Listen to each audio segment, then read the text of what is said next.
ವಿಧಾನಸೌಧದ ಬಳಿ ಗಾಂಧಿ ಪ್ರತಿಮೆ ಅನಾವರಣ ವಿಚಾರಕ್ಕೆ ಸಂಬಂಧಪಟ್ಟ ಹಾಗೆ ಸಭಾಪತಿ ಡಿ ಶಂಕರಮೂರ್ತಿ ವಿರುದ್ಧ ಸಿಎಂ ಸಿದ್ದರಾಮಯ್ಯ ಕಿಡಿಕಾರಿದ್ದಾರೆ.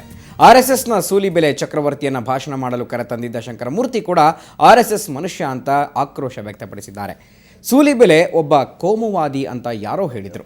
ಸೂಲಿಬೆಲೆ ಭಾಷಣಕ್ಕೆ ಅವಕಾಶ ಕೊಟ್ಟು ಅಚಾತುರ್ಯವಾಗಿದೆ. ಕಾರ್ಯಕ್ರಮದಲ್ಲೇ ಪ್ರತಿಭಟನೆ ಮಾಡೋದು ಬೇಡ ಅಂತ ಸುಮ್ಮನಾದೆ ಎಂದು ಸೂಲಿಬೆಲೆ ವಿರುದ್ಧ ಸಿಎಂ ತೀವ್ರ ಅಸಮಾಧಾನ ವ್ಯಕ್ತಪಡಿಸಿದರು. ಸರ್ಕಾರವೇ ಕಾರ್ಯಕ್ರಮ ಆಯೋಜಿಸಬೇಕಿತ್ತು, ಆದರೆ ಪರಿಷತ್ ಸದಸ್ಯರಿಗೆ ಅವಕಾಶ ಕೊಟ್ಟಿದ್ದು ತಪ್ಪಾಯಿತು ಎಂದು ಕೆಪಿಸಿಸಿ ಕಚೇರಿಯಲ್ಲಿ ಸಿಎಂ ಸಿದ್ದರಾಮಯ್ಯ ತಿಳಿಸಿದರು. ಮಹಾತ್ಮ ಗಾಂಧೀಜಿಯವರ ಪುತ್ಥಳಿಯನ್ನು ಉದ್ಘಾಟನೆ ಮಾಡಿದರು ವಿಧಾನಸೌಧ ಮತ್ತು ವಿಕಾಸಸೌಧದ ನಡುವೆ. ಅದು ನನಗೂ ಗೊತ್ತಿಲ್ಲ, ಯಾಕಂದರೆ ಕಾರ್ಯಕ್ರಮ ರೂಪಿಸಿದವರು ವಿಧಾನ ಪರಿಷತ್ನವರು. ಧೀರನು ಅವನು ಮಾತ್ರ ಅಹಿಂಸೆಯನ್ನ ಆಚರಣೆ ಮಾಡಬಲ್ಲ ಅನ್ನೋದನ್ನ ಮಹಾತ್ಮ ಗಾಂಧೀಜಿ ತೋರಿಸಿಕೊಟ್ರು. ಒಂದೇ ಒಂದು ಘಟನೆ ನಿಮ್ ಜೊತೆ ಹಂಚ್ಕೊಳ್ತೀನಿ. ನೌಕಾಲಿಯ ದಂಗೆ ಆಯ್ತು, ಹಿಂದೂ ಮುಸ್ಲಿಂ ದಂಗೆ ಆಯ್ತು. ಕೊನೆಯ ದಂಗೆಗಿಂತ ಮುಂಚಿನ ದಂಗೆ ಅದು. ಮಹಾತ್ಮ ಗಾಂಧೀಜಿ ಅಲ್ಲಿಗೆ ಹೋದ್ರು, ಎಲ್ಲ ಮುಸಲ್ಮಾನರನ್ನು ಅಲ್ಲಿಂದ ಓಡಿಸಲಾಗಿತ್ತು. ತನ್ನಿಂದಾಗಿ ಇದಾಯ್ತಲ್ಲ ಅಂತ ಉಪವಾಸಕ್ಕೆ ಕೂತ್ಬಿಟ್ರು.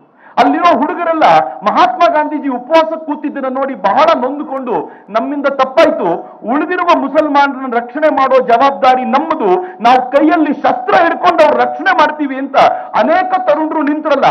ಮಹಾತ್ಮಾಜಿ ಹೇಳ್ತಾರೆ ಇದು ನಿಜವಾದ ಅಹಿಂಸೆ ಅಂತ. ಕೈಯಲ್ಲಿ ಶಸ್ತ್ರ ಹಿಡಿಯೋದು ಯಾಕೆ ಅಂದ್ರೆ ಮತ್ತೊಬ್ಬನ ರಕ್ಷಣೆಗೆ ಅನ್ನುವಂತ ಪರಿಕಲ್ಪನೆಯನ್ನ ಮಹಾತ್ಮಾಜಿ ಕೊಟ್ಟರು. ಆದ್ರೆ ದುರ್ದೈವ, ನಾವು ಅದನ್ನ ಸರಿಯಾಗಿ ಸ್ವೀಕಾರ ಮಾಡ್ಲಿಕ್ಕಾಗಲಿಲ್ಲ. ನಾವು ಅದನ್ನ ಬೇರೆ ಬೇರೆ ಅರ್ಥದಲ್ಲಿ ಸ್ವೀಕಾರ ಮಾಡಿದ್ವಿ. ನಮ್ಮ ಸ್ಮೃತಿಗಳು ಹೇಳಿದ್ವು, ಅಹಿಂಸಾ ಪರಮೋ ಧರ್ಮ, ಧರ್ಮ ಹಿಂಸಾ ತಥೈವಚ ಅಂತ. ಎರಡೂ ಯೋಚನೆಗಳನ್ನ ಸಮರ್ಥವಾಗಿ ಮಾಡಿ ಆಚರಣೆಗೆ ತಂದಂತ ವ್ಯಕ್ತಿ ಮಹಾತ್ಮ ಗಾಂಧೀಜಿ. ನಾವಿವತ್ತು ಮಹಾತ್ಮ ಗಾಂಧೀಜಿಯವರ ಪುತ್ಥಳಿಯನ್ನು ಉದ್ಘಾಟನೆ ಮಾಡಿದರು ವಿಧಾನಸೌಧ ಮತ್ತು ವಿಕಾಸಸೌಧದ ನಡುವೆ. ಅದು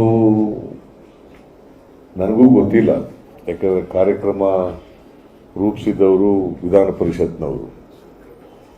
ಶಂಕರಮೂರ್ತಿ ಅವರು ಒಬ್ಬ ಆರ್ ಎಸ್ ಎಸ್ನವ್ನು ಭಾಷಣ ಮಾಡೋಕ್ಕೆ ಕರ್ಕೊಂಡ್ಬಿಡೋನು. ನನಗೆ ಅಲ್ಲಿ ಬಂದ ಮೇಲೆ ಗೊತ್ತಾಯ್ತು, ಅವ್ನು ನೋಡಿದ ಮೇಲೆ. ಅಲ್ಲಿ ಅವನು ಯಾರು ಅಂತಲೂ ಗೊತ್ತಿಲ್ಲ ನನಗೆ. ಆಮೇಲೆ ಅವ್ನು ಬಂದು ಅವ್ನ ಭಾಷಣ ಪ್ರಾರಂಭ ಮಾಡಿದ ತಕ್ಷಣ ಗೊತ್ತಾಯ್ತು ಇವನು ಆರ್ ಎಸ್ ಎಸ್ನವನು ಅಂತ ವಾಸನೆ ಹೊಡೆಯೋಕ್ಕೆ ಶುರುವಾಯಿತು. ಆದರೆ ಏನು ಮಾಡೋದು, ಸೌಜನ್ಯಕ್ಕೋಸ್ಕರವಾಗಿ ಅಲ್ಲಿ ಮಾತಾಡಬಾರ್ದು ಅಂಥೇಳಿ ನಾನು ಅದನ್ನು ಪ್ರತಿಭಟನೆ ಮಾಡಲಿಲ್ಲ. ಆದರೆ ನನ್ನ ಭಾಷಣದಲ್ಲಿ ಮಾತಾಡುವಾಗ ಅವೆಲ್ಲ ಹೇಳಿದ್ದೀನಿ. ಈ ಮತಾಂಧರುಗಳು ಇವರೆಲ್ಲ ಹೇಗೆ ಅವನ ಹೆಸರು ಹೇಳದೇನೆ ಈ ದೇಶದಲ್ಲಿ ಹೇಗೆ ಮತಾಂಧತೆಯನ್ನು ಹುಟ್ಟಾಕಿದ್ರು, ಈಗಲೂ ಹೆಂಗೆ ಹುಟ್ಟಾಕ್ತಾ ಇದ್ದಾರೆ, ಹೇಗೆ ದೇಶ ವಿಭಜನೆ ಮಾಡ್ತಾರೆ, ಸಮಾಜ ಹೊಡಿತಾ ಇದ್ದಾರೆ, ಇದನ್ನೆಲ್ಲ ಅಲ್ಲಿ ಪ್ರಸ್ತಾಪ ಮಾಡಿದೆ ನಾನು. ಅದು ಗೊತ್ತಾಗಲಿ ಅನ್ನೋ ಕಾರಣಕ್ಕೋಸ್ಕರನೇ ಅದನ್ನು ಪ್ರಸ್ತಾಪ ಮಾಡಿದ್ದು. ಮತ್ತು ಈ ದೇಶಕ್ಕೆ ಗಾಂಧೀಜಿಯವರ ನಾಯಕತ್ವದಲ್ಲಿ ಕಾಂಗ್ರೆಸ್ ಪಕ್ಷ ಹೋರಾಟ ಮಾಡಿ ಸ್ವಾತಂತ್ರ್ಯ ತಂದುಕೊಟ್ಟಿರ್ತಕ್ಕಂಥದ್ದು ಅಂತಕ್ಕಂಥ ವಿಚಾರವನ್ನು ಕೂಡ ಅಲ್ಲಿ ಪರೋಕ್ಷವಾಗಿ ಹೇಳ್ತಕ್ಕಂಥ ಪ್ರಯತ್ನಗಳನ್ನು ಮಾಡಿದೆ. ಮೊದಲೇ ಗೊತ್ತಿದ್ರೆ ಅವನ್ನ ಅಲ್ಲಿ ಭಾಷಣ ಮಾಡೋಕ್ಕೆ ಬಿಡ್ತಿರಲಿಲ್ಲ ನನಗೆ ಯಾವುದೇ ಕಾರಣಕ್ಕೆ. ಅದು ಅತಾಚುರ್ಯ ಆಯಿತು. ಇಲ್ಲ ಗಾಂಧಿ ಭವನದವ್ರು ಮಾಡಿಲ್ಲ. ಇಲ್ಲಮ್ಮ, ಗಾಂಧಿ ಭವನದವ್ರು ಮಾಡಿಲ್ಲ. ಇದು ಶಂಕರಮೂರ್ತಿದು ಇದು ಗಾಂಧಿ ಭವನದಲ್ಲ. ಇದು ಗಾಂಧಿ ಭವನಕ್ಕೂ ಸಂಬಂಧ ಇಲ್ಲ. ಅವ್ರು ಇಂಡಿಪೆಂಡೆಂಟ್ ಆಗಿ ಮಾಡಿದ್ರು, ಅವ್ರ ಪ್ರೋಗ್ರಾಮ್ ಬೇರೆ ಮಾಡಿದ್ರು. ನಾನು ಅಲ್ಲೂ ಹೋಗಿದ್ದೆ, ಗಾಂಧಿ ಭವನ್ಗೆ ಹೋಗಿದ್ದೆ.